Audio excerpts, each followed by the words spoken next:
welcome back to another episode of the Singletrack Session number 12. So we're just clicking along right now, and there's a lot to cover. You know, things happen a lot during the course of a week here in this time of year. So I guess, first off, let's recap that Amerisport contest. Yeah, who won?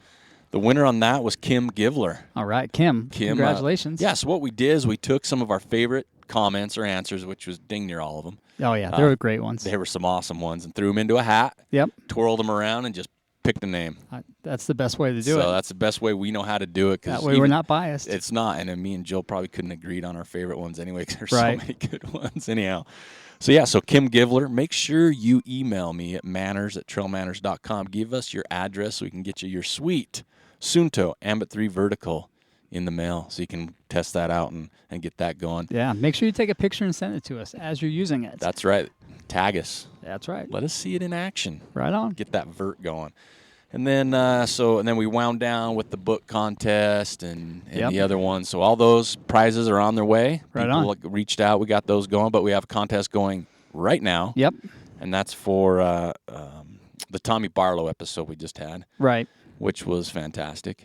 Yeah, I think it was super genuine. I really liked it. It was awesome. It was raw. It was. He kind of got emotional for a minute. And he did. It was so genuine. What a good guy. Well, and, we get comments and people are saying, I love the show. You guys, blah, blah, blah, and which we totally appreciate. Yep. But, man, without the guests we have, it's different. Yeah, the guests make the show. And they so do. We got to thank all of the guests we've had on the show. And we got some good ones coming up. But, the guests make the show. They always do. And so we appreciate that. But, speaking of his show, we have a contest going for 2 Salomon waist belts. Yep. They're on our website. I don't remember the whole long name of them. It's like S-Lab. Yeah. It's going to hold some water and food. How's that? There you go. Maybe a phone. There you go. And the keys. And we got 2 of them. Yes, so we do. Again, you just go back to the Tommy Barlow episode. Yep. Leave a comment. Why you need it. We have some good comments already coming through. Yeah. So who provided those products for us? That was Palmer Divide Run Company. Those guys are rad. They are. They do. It's just, I don't know. It's super cool. If you follow them on Instagram, which is PD Run Co. Right. And they do have a website so you can buy some of their gear. Yep. I've been running the trucker hat they sent me. It's a camo sweet. trucker hat. Yeah. It's awesome. Yep. And I love wearing it. But those guys, they just do things their way. And it's a trail-only store, so it's kind of unique. Yeah. And it's super cool to see stores like that succeed. Yeah. Right? And they're the home of the Colorado's most okayest race team. That's right. Which I like is also dialed in for it is, right? Cool. So that speaks volumes to just about everybody, right? And they're in Palmer Lake, Colorado, and if all goes well, and I head out for Thanksgiving, like the plan is, to the Colorado Springs, I'm going to John up there and hook up with these guys. As you should. And let them show me. You should do a podcast up there with those guys. Oh, that would be cool as heck. That'd be fun. Yeah. So anyway, thanks to Palmer Divide Run Company for the waist belts, but also for outfitting me and Joel in some sweet trucker hats. That's right. Because we're all about wearing trucker hats. So, so that'll be a good contest we got going right now. Looks like we're finally getting ready to finalize our media and race kits for sponsoring the show or promoting your race or promoting your brand. Yeah, promoting your brand is, I think, the best way to look at it, and promoting your race is going to be really powerful. I think we have a good track record of really helping out races reach their limit and their potential. Giving them more exposure for some of the smaller ones maybe, or newer ones, I should say. So we got that getting ready to launch, so we got a lot going on. Right? We do have a lot going on. It's a bit overwhelming at times. So be patient. Yes. We're still here. Yes, we just got and there's things we haven't even talked about we have going on too. Oh my gosh. Yeah, that makes me want to vomit thinking about that project. So, man, pretty soon we're going to have to start hiring, right? Interns. Yeah, some unpaid labor. That's right. Because you and I aren't getting paid. That's right. So you just fill the list down. That's right. So we got that going on, and then we'll briefly touch on a few races. And again, we don't touch on all the races because there are so many of them. And the ones that are kind of local to us, ones that we're familiar with that we believe in, or we know people that are running them. Exactly. But one of the fun ones here locally in Park City that happened over the past weekend was the North Face Challenge, the North Face 50. Yep. And one of the cool parts, there's 2 cool parts. There's a lot of cool parts, but the 2 main ones is the beard is back. The beard is back. Rob Krar. Yeah. He's been taking some time away from the race circuit. Yep. I guess he's been pedaling around and doing some other things, but he won that on the men's side. Yep. Which is not really a surprise. Nope. But he's back running. Yeah. And they had some other, fantastic athletes there that I think Rory Bazio was there. And Was she running or just hanging? I think she might have been hanging out. Yeah. And then Dean, ultramarathon man, was there doing photo ops. Yeah. 'Cause he's good looking. So he was there. I'm not sure about that. But one of the cool things on the women's side, one of our past guests won the women's, Leslie Howlett. Right on. New nurse, right? Yeah, she just got a job nursing. So first time in a long time she said she's been back in the market. But, so congratulations there. Right. A lot of other great runners and fun people up there racing that way. I think I think that's a good introductory. Stephenson, didn't he run that? Yeah, Michael Stephenson, he ran. But I think that's a good introductory race for somebody getting into their first ultra. And they had to change the course. Yeah. Because, here in Utah, we got some crazy that global warming weather going. Nutso last week. So they changed that course. So speaking of course changes and local races and friends, kind of hits all our boxes, is the Bear 100. Oh, sweet Bear. So number one, the race is a must-do, period. End of story. It is, yep. Beautiful course, beautiful race, awesome time of year. Oh, yeah. Best time of year. Very well run. Yep. This year they only had 170 finishers.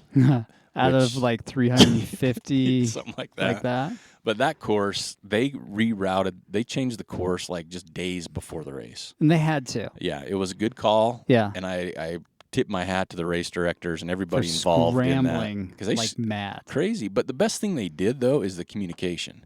I thought it was spot on, to be honest. I saw a lot of people were complaining a little bit about that. Yeah. But you know what? Like we said, you got to roll with the punches. That's right. I mean, it's safety. I mean, it was Yeah. for Utah that time, this last weekend, there were tornadoes, which we don't have in Utah for obvious reasons. Freaking tornado touched down behind my house. Yeah, and it did some serious damage. It wasn't just like, hey, how you doing? It was like, I'm going to take this, I'm going to take that. That's right. You're going to stomp on this house? Yeah, that's right. Gosh. But as far as the race goes, I just watched from, social media and everything, and boy, they just were changing things. But, I mean, they were keeping you in the loop the entire time. Yeah, they were. And you just had to be, flexible and adapt to it, and it was always in your safety. Well, and you look at the pictures and hear the accounts of it. It was an out and back to Tony's Grove, which is completely different, obviously. Yeah. But from Tony's Grove to the finish is higher up, a little more remote in spots, some super cold areas anyway, and it's tough. It is. And so you got to look at it in perspective. At Tony's Grove, just from the start to Tony's Grove and back was heinous. Yeah, it looked terrible. And that's not the worst part of the course. So what they did, they nailed it. Yeah, they did. And, man, tip my hats there. But, I mean, you had some good results, too. You did. Right? Mm-hmm. So on the men's side, there was a tie for first. Mick and Ryan, Mick Jurnek and Ryan Weibel came in at 19:33. That's really fast considering the conditions. It was mud, slop. Right? People were in, like, puffies and pants and gaiters, and it was a mud fest. But I guess they ran through the last 4 aid stations together and just decided to finish together, which was cool. I think that's good. Almost like safety wise. Oh, for sure. It basically rained for 24 hours straight. Yeah, it was a mess. And then Sam Reed came in at third, right at 20 hours, like on the button. So crazy fast. Yeah. And on the women's side, the winner was Casey Lichtig at 20:27. So that ended up being 5th overall. That's fast. Right? And then Melissa Bury at 26:31 and local gal, Chelsea Hathaway at 26:35. Right on. My favorite part of that was Matt Van Horn. Yep. Okay, posted a photo on Facebook. Yeah. The moment Chelsea was sitting in her chair with a blanket, kind of after the race, kind of getting warmed up, and it was her first 100. Oh, I didn't know that. I think it was. Okay. I'm hopefully getting that right because I'm not going to edit it. So I think it was her first 100, right? And someone told her, hey, you finished third female. Yeah. And right when she heard that, Matt took a picture, and her face, I'm not kidding you, that's probably my favorite. And body expression, right? That might be my favorite race photo for the year far. Easily for the year, right? And I'm not talking, it's like scenery. And this was like that human raw reflection. Exactly. Right? That was so cool to see. So that was awesome. You can see just the gratitude of the hard work that she's put in all the year, just kind of pouring out that moment. And the shock. Yeah. Right? Of like, oh my gosh. And that's kind of cool because you think about it, and I think some of the front runners, I would never know this, and I've never really asked this, but you come through aid state, hey, where am I at, right? Right. Especially when you're top 3, yep. or being an out and back, it seems like you may know. Yeah, right? you maybe for the top 1 or 2. Yeah, but I mean, if But to think about her just finding out, I mean, this is like, Yeah. not like she finished, shook hands. Right. She was like sitting down after a little Exactly. bit, getting all warmed up. So that was, I don't know, that was just awesome to see. It was. So first of all, congratulations, and Matt Van Horn, way to capture that moment. I know. Man. That was That's solid. pretty special. In front of Ultra Running Magazine, if you ask me. Yep. Should be. And then we got to give some shout outs to some local friends and That's people. right. Let's do it. First of all, let's talk John Wheelwright, right? Oh, did he finally do it? He did it. God. Isn't that crazy? What was his time? I wish I had it Oh, close by, dang. but I don't. It was a good time, though. It really was. I'm glad you got that monkey off his It back. might have been in the 26-hour range, Ooh, that's pretty good. if I remember right. Yeah. But so John's run it a few times, Yeah. and hasn't been able to complete it because of His usually stomach issues. He's right? got a sick puppy tummy. So the Gets fun- hot and he he's just done. goes south. So you go to one of the hardest bears ever run, really, Yeah. and then he finishes that Yeah, one. So congratulations. Maybe it's the heat. Maybe it's a heat thing. Yeah. Because we didn't have any of that. No, not that day. Bryce Warren, Yeah. another solid finish. Can't believe that. I didn't realize that he had decided to run because I thought he was kind of on the bubble. He It was. like, I talked to him the day before. Yeah. I was like, saw him, and we were hanging out the day Right. before for a minute, and I was talking to him about it. He still the day before he hadn't Still- made the decision. Right, exactly. It was like, I don't know, 1:00 the day before. And he's like, He goes under 24. Yeah, he's like, Yeah. I don't have my drop bags. Oh, my or, gosh. I don't know what I'm gonna do yet. Pulling a Corey Johnson. Yeah, and he finishes, and then back half Barlow's other half, Kenzie Barlow finished. Yeah. So congrats, Shane Martin, the guy we even brought up on our Yeah. last show, a guy we see periodically. You're right. Phil Lowry, Of course. Jeremy Actor, who had a lot of good photos. Yeah, Jeremy did it. Yeah. Jeremy. Yeah. And then Tara, Bryce's wife, Tara. Yeah, Tara Warren did a she's- good job. She's been on the show, Mhm. so there's some. Obviously, we always miss some. So, but Of congratulations, everybody who finished that one. Holy cow, man! Put Yeah. a feather in your You're cap. never on going to that. forget that one. Yeah. That might be your most memorable one. Yeah, it was memorable just sitting back watching. That's right. And then I'll do one more little race finish before we get back to the bear because we want to cover Okay. something. But at Ultra Mount Fuji, same thing. I had to change the course. Well, we got some construction diesel truck out here because we never even said we're at 22nd Street Trailhead as usual Yep. in our office, right? That's right. Studio 78. But again, Ultra Mount Fuji, heavy rains, Yeah. last minute change of course. The 100-mile course was shortened to 47K Right. because That's of the kinda weather. short. That's a lot different. 28 miles. But the winner is a stud. Yeah. A guy that Good guy. I know personally, just an awesome dude. Dylan Bowman. Right. He won, right? American over at Mount Fuji, 346. Okay.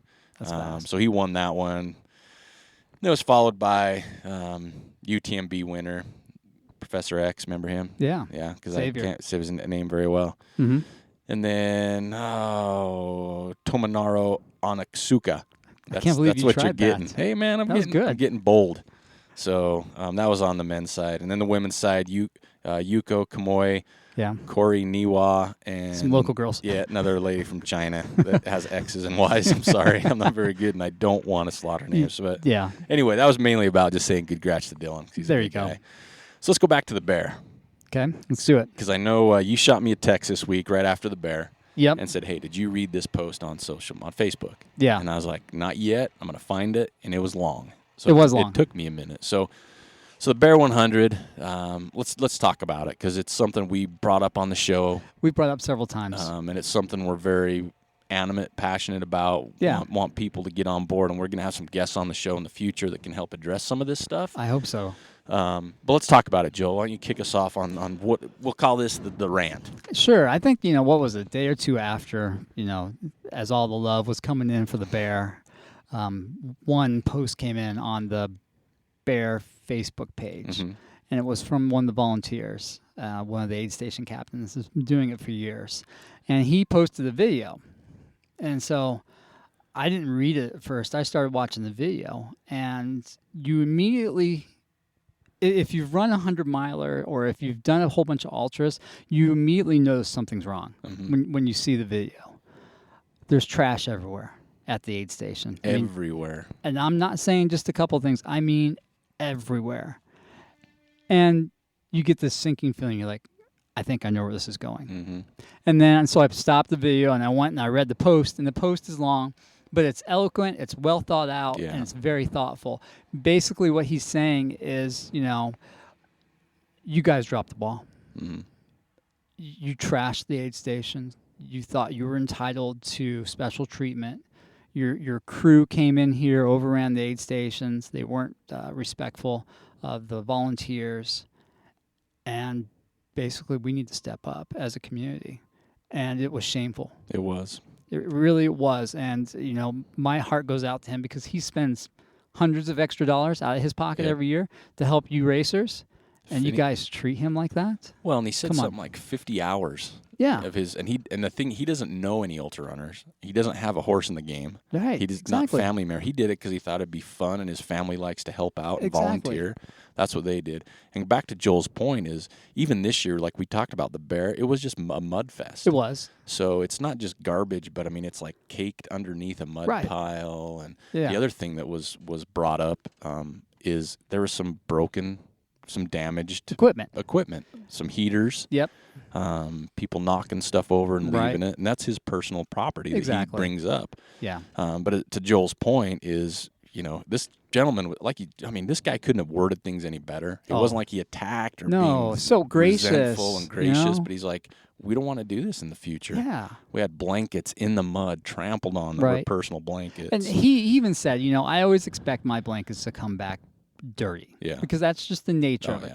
Runners are dirty, aid stations are dirty, but to just trample somebody's personal property into the mud and to break their equipment with no regard for their graciousness of helping you out. Well, and the blanket thing, I mean, what happens when the runner comes behind you that needs a warm blanket and it's right? stuck in the mud? Yeah. If you have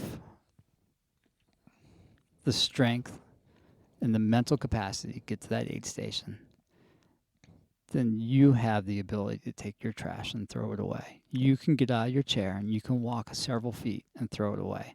That's the very least you can do.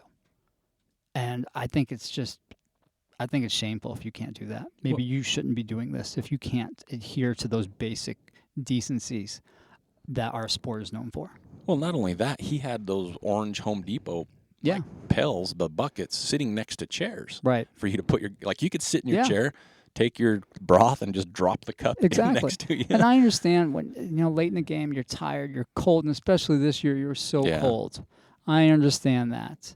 But if you're going to get out of the chair and continue on, then you can do that. In some aid stations, they'll be, hey, do you want me to take care of this? Yeah, exactly. I mean, there's that, but especially if you have that crew aspect, they can help out. Yeah, they can help out before and after you even come through. Yeah, I mean, it's like Joel says, if you see a piece of trash on your driveway, are you going to leave it there? No, you're going to pick it up. Did you do it? Who cares? You're going to pick it up, and so that's kind of the thing me and Joel have talked about is the evolution of this sport. Right.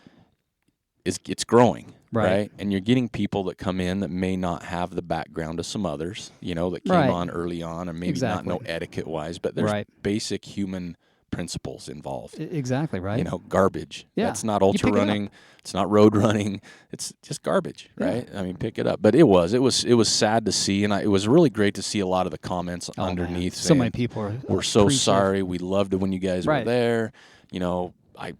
I apologize for what we've done. I mean, people are taking responsibility. And again, this isn't like we're not blaming the whole community. Yeah, there's a small segment of the community that needs to get their act together. Yeah, and that's part of what we talk about on the show. Yeah, and it's part of a responsibility of all of us is to educate exactly. people. It's all of us, and I think one thing that happens is somebody's like, well, it's just me this time.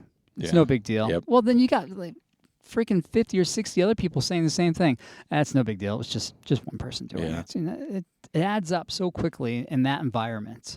Well, and I actually brought this up to somebody since you've texted me, and they said to me, "Well, haven't you seen like a marathon, at the aid stations?" And I said, "Okay, this is two different things, really. It really is, right? And I like to separate from that right out of the gate. This is two different things. It is. Expectation versus everything else. But we want to talk about to this community is just educate others. If you see it, talk to somebody. Because we had our next guest. The show hasn't launched yet. Right.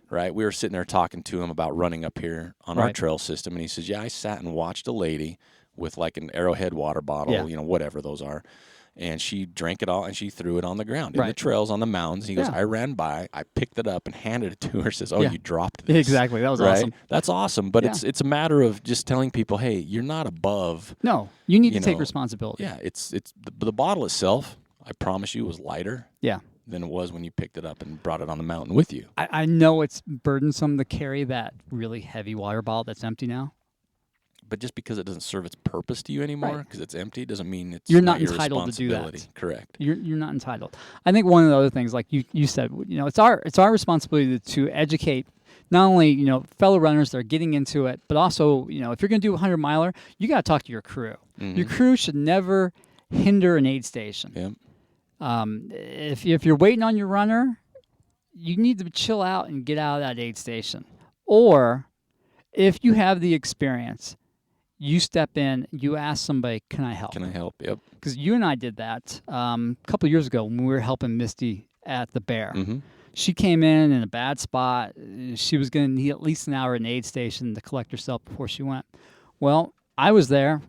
I was supposed to pace her. I started helping other people. Yep. Just because that's what you do. Yep.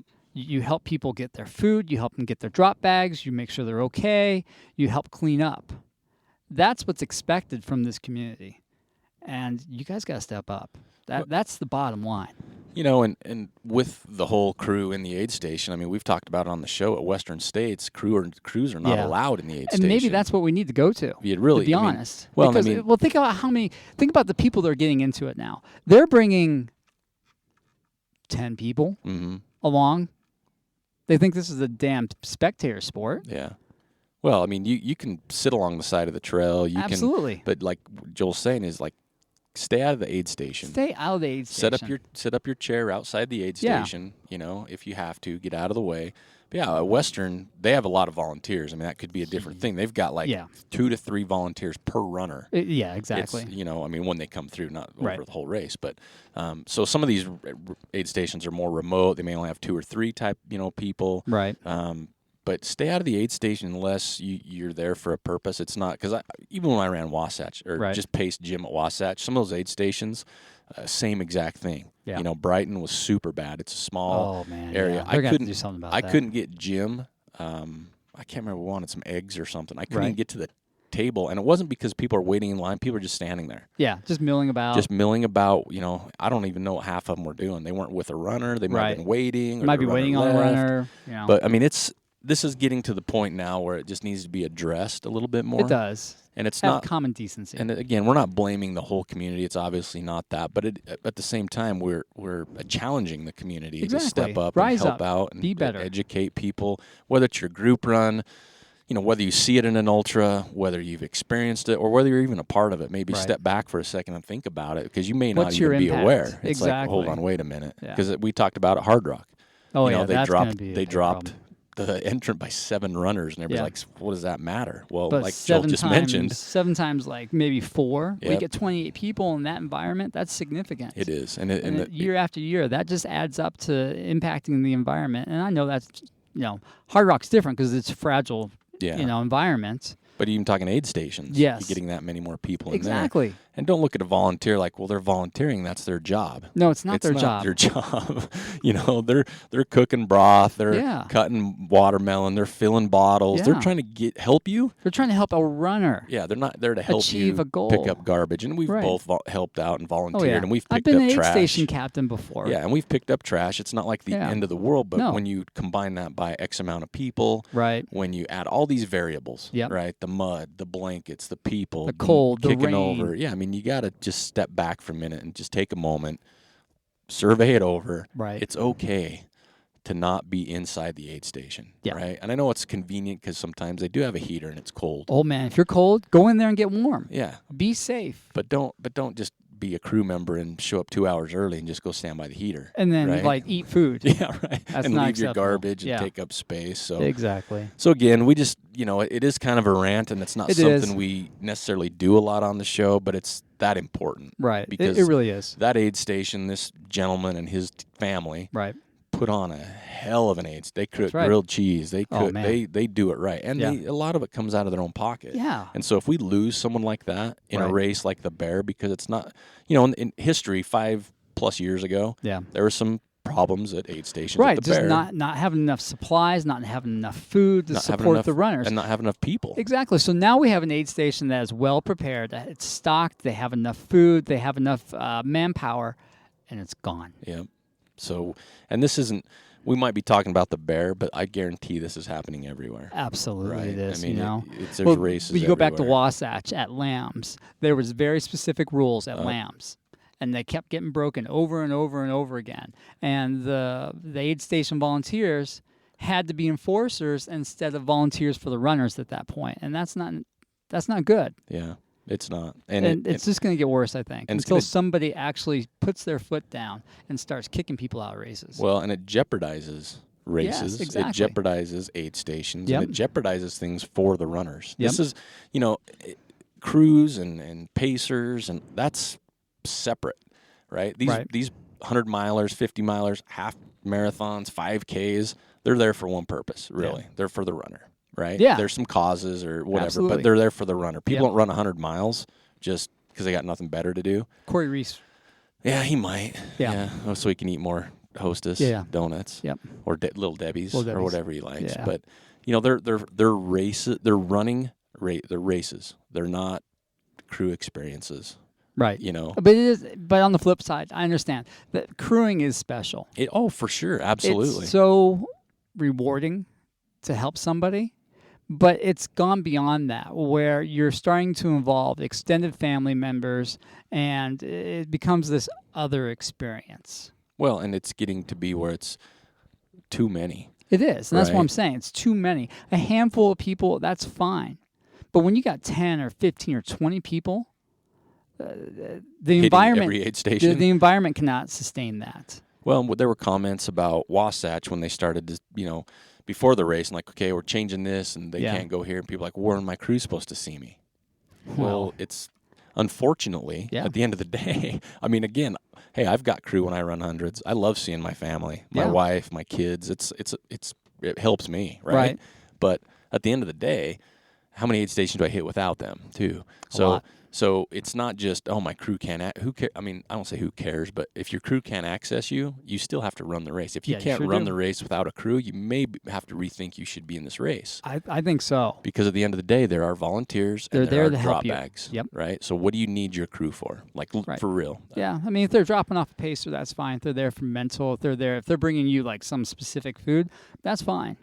But again, it needs to be well thought out, Yeah, and you need to. It's not just you go into the race and prepare. You need to prepare your crew, you do. Yeah. especially for people that aren't as familiar with the sport, because there's more Right. and more of that. Oh my gosh, yeah. Especially like at Lambs. I mean, I've been Yeah. there in the past when people have just parked wherever, and it's like, oh, my buddy, I Yeah. work with him, and I just want to check this out. Had no Right. clue of the sport, and I get Exactly. that. That's inquisitive, and it is interesting. And it's it's a hell of a lot of fun too. I mean, Yeah, I remember yeah. the Lambs Aid Station years Oh, yeah. ago when it was a free for all. It was a party. Oh, It was yeah. fun. It really was. And to be honest, I wouldn't mind seeing that again if they can control that chaos somehow. Well, and that might be what, like Western, you can have as many people, I think, as Yeah. you want at an aid station. They just can't be inside the roped-in, quote Exactly, unquote, and I aid think station. that's important. They can't access the food. Yep. If you want food, a volunteer gets it, or you get it. Your Right. crew does not go near your drop Exactly. bag. You can step outside the roped area, put a chair, and your crew can help you with your drop bag there. Right. I think that's maybe the better way to handle that Yeah, for but- some of those bigger traditional aid stations. But I think it's a good idea, but again, it comes back down to the time and putting it together, right? Yeah. Because now I got to rope this off, Yep. and I have to have someone enforce it, like Joe Yeah, mentioned. and exactly. You don't want to have a volunteer that's there just to enforce. Well, they can. I mean, one way they can handle that is somebody can cycle out of. Somebody's doing table work. All right, in the next hour you're going to go out and you're just going to walk the rope line, make sure that everybody's adhering to the policy of staying outside of that. You can maybe do it that way. Well, I mean, we'd even like to hear some comments on this. Yeah, absolutely. I mean, you know, if you think differently than us, great. But you guys explain why. That's important. Because we really feel passionate about this, if you can't tell. And we think we're on the right side of history on this one. Well, not only that, if you have even come up with ideas, and if there's a race in your community that faces this problem and has or if worked around it, yeah, solve the problem, we'd love to hear that because, again, this is happening everywhere. Yeah. We're talking about some local races we're very familiar with, Right. and there's some races like, Western states, I'll keep bringing it back up because I don't know of a race out there that I've been to that's more dialed in at an age. It's like NASCAR, man. Yeah. I mean, they do it all, and it's like efficient, right? And they won't let you, it's not like you can come and hang out for half an hour. Just when you're talking about that, I just remember Zion 100 changed one of their aid station policies because when it's the third mesa that you climb up, and it's the steep one. When you're on top of that mesa, there's access for crew. But then when you go from that mesa over the Grafton, you go on this dirt road. And people are hauling butt on that dirt road. So they cut crew access this last year. Rightfully so. Good. Because it was dangerous. Yeah. Just like when you used to go up to Upper Big Water on that, when people were driving up there, that was scary. At nighttime, I was terrifying. Yeah. Terrifying. Yeah. So, again, like we said, we don't like to rant. We don't like to bring on some negativity, but we got the soapbox out today. That's right. We're on top of it right now. But you have to look. You have to take a step back and look. What are we saying, right? And all we're saying is educate and be respectful. And It's not about being a runner. It's not about being a crew. It's not about being a pacer. It's about being a human being. Yeah, exactly. Right. And being very decent. And just being helpful and decent in the right manner. Yeah, because that's what our sport is supposed to be about. And you know what? Right? My experience, and I've been in it only 10 years now because I just found my first race photo yesterday. That's dated. But being in it 10 years, 95+% is that way. Absolutely. But there is that, and it's not like I'm blaming 5% or saying it's malicious, but sometimes it's just that not educated on how it works, Yeah, or you think that you're entitled to be that way. Yeah, there are a few people out there here and there, that just think that's the case, and that's unfortunate too. But again, this sport kind of doesn't have as much of that. No. And I think that's why I've gravitated to it. That's why most of us have. And I think that's why I have so many friends out there is because we're all like-minded and we all, are I'd like to think I'm a decent human being, but I think that's a core of that group. Yeah. So, if you've got some races in your area that have maybe solved this issue where a crew can still be there, let us know because we've got things on the docket and we would love this to spread to people to understand. Hey, let's be educated. Let's realize where this sport came from, and lastly, and hopefully not, the worst thing is. They can pull permits these races just as easy as they can issue them. That Forest Service, they can pull something so fast. And you got to realize the race director is the one that has to deal with all this. Yeah, right? they do, or the committee. And it's a tough decision. Like at Wasatch, that was the thing at Lambs. It's like, well, you said if people did that, you were going to DNF the runner. Right. I mean, the hard line, and that didn't happen. That didn't happen. And people were like, well, I don't think that's fair because so-and-so didn't know the rules. Right. And they would have DNF'd me or whatever. Right. It's like, well, and I understand that point because you can tell your crew and pacers, but if you have Joe Blow that works the cubicle next to you, that just wants to hang out and show up. Right. But, that's where we're getting. We're putting the pressure back to the race directors, and they have to go back and ask for permits. Right. And the Forest Service says, well, what are you going to do to control this? Right. Well, I guess I won't have anybody at this aid station. Or the Department of Transportation in the case of the Lambs. That's even, or you lose awesome volunteers like at the Bear. Yeah, that's sad. So I hope that maybe he rethinks it after all the comments. That would be nice, right? Because he does it right. He does it right. And he's got the experience. Yep. So now you got to get someone new on board. So anyway. Oh, my goodness. Just be respectful. Maybe educate people. Talk about it in your blog posts. A lot of you have blogs these days. Talk about that type of thing Facebook, in your blogs, but let's just keep it positive and keep the sport. It's going to grow, and with growth comes pains, but there's a way to alleviate or minimize that impact like Joel mentions, and that's just by education, right? And that's a lot what we like to do here, not just have fun and which is 90% of it, but we like to educate people, right? We like to make sure, and we don't know all the answers. We've never said that, and we're always open for feedback. Always open to learning, too. Yeah, because that's, me and Joel. That's what life's about. Me and Joel, 10 years ago when I ran my first race, I didn't know jack diddly about anything. I didn't know how long a K was, right? So I still don't. It's still I got to Google murky. it, right? The measurement calculator. But yeah, let us know. Talk to us. And now we'll move on from that. I think we've hit that. But it was necessary. No, it was necessary. But let's talk about some other things. We got a gear garage coming out tomorrow, number 10. right? Yes. So Gear Garage number 10, I'm going to be reviewing a new jacket I just got at the Amer Sport Factory outlet sale because I was there hanging out. Yeah, he finally got it. He's been on this jacket for months. Literally. Yes. And I've wore it. I wore it I got it like Friday. Did you? Yeah, and I've every day. 3 or 4 days I ran in it already. Did and you? one day I didn't have to, and I was sweating like a dog, but I still had it on zipped up. So it's going to be the Salomon Fast Wing hoodie. Nice. So I'll go ahead and review that on Gear Garage.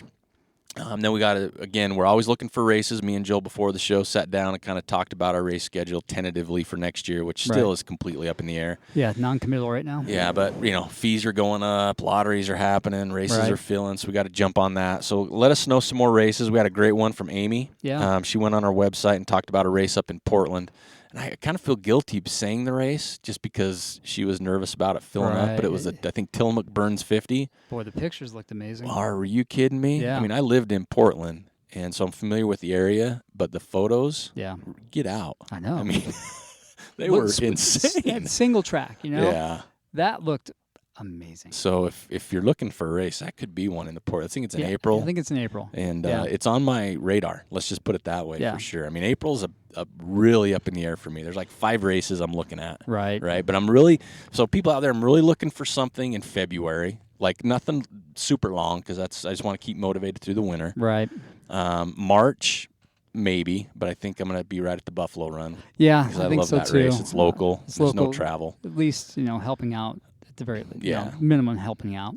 April, there's about a handful there. Yeah. May. No. You're not allowed. May's going to be tough. No. Right? I'm telling you right now. Jill's telling me no because we got, anyway. June, Bighorn's on there.